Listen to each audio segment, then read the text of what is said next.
اللہ اللہ اللہ اللہ اللہ بسم اللہ الرحمن الرحیم۔ صدقۃ الفطر کے بارے میں بتا دیں تو اصل میں رمضان المبارک کا سارا مہینہ ہی نعمت عظمیٰ ہے کہ ایک تو سیام ہے، روزہ ہے، پھر قیام لیل ہے، لیلۃ القدر کی عظمت ہے، 1000 مہینے کے برابر ہے، اس کے بعد پھر اعتکاف ہے، اور ان تمام چیزوں کے بعد صدقہ فطر ہے۔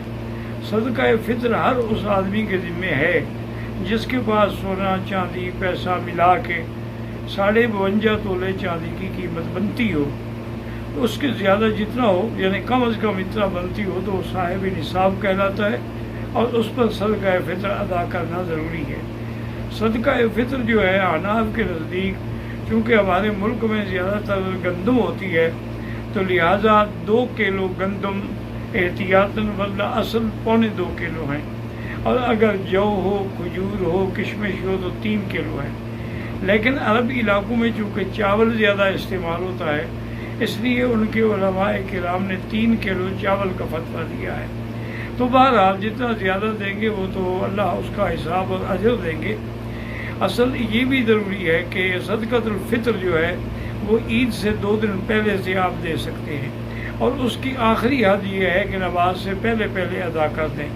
اگر نماز کے بعد آپ صدقہ فطر ادا کریں گے تو وہ مطلق صدقہ تو ہوگا، لیکن صدقہ فطر نہیں ہوگا۔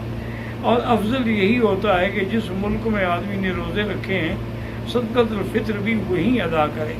ہاں، اگر بعض حالات میں کسی علاقے میں بے انتہا غربت ہے، لوگ بیچارے اپنے کھانے پینے کے لیے بھی تنگ ہیں، تو ان کو بھی بھیجا جا سکتا ہے، لیکن اسی نصیحت کے ساتھ کہ وہ عید سے پہلے دوسرے فقیروں کو مل جائے اور ان کی ہاتھ میں پیسے آ جائیں۔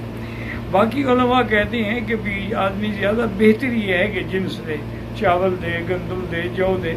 صرف امام ابو حنیفہ رحمۃ اللہ علیہ اجازت دیتے ہیں کہ اگر اس کی قیمت ادا کر دے تب بھی ادا ہو جائے گا، کیونکہ حدیث میں لفظ ہیں جو چیز فقیروں کے لیے انفع ہو۔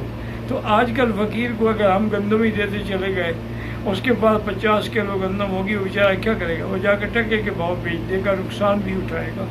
اس لیے اگر اس کو پیسے دے دیے گئے، یا ایک آدمی کو تاخیر ہو گئی، اب وہ نماز پڑھنے کے لیے جا رہا ہے، تو اب وہ گندم اٹھا کے تو نہیں پھر سکتا۔ اس لیے اگر راستے میں چلتے چلتے بھی فقیروں کو اس نے نماز سے پہلے صدقہ دے دیا تو صدقہ فطر جو ہے وہ ادا ہو جائے گا۔ اللہ تبارک و تعالی ہر مسلمان کو صدقہ فطر ادا کرنے کی توفیق عطا فرمائے۔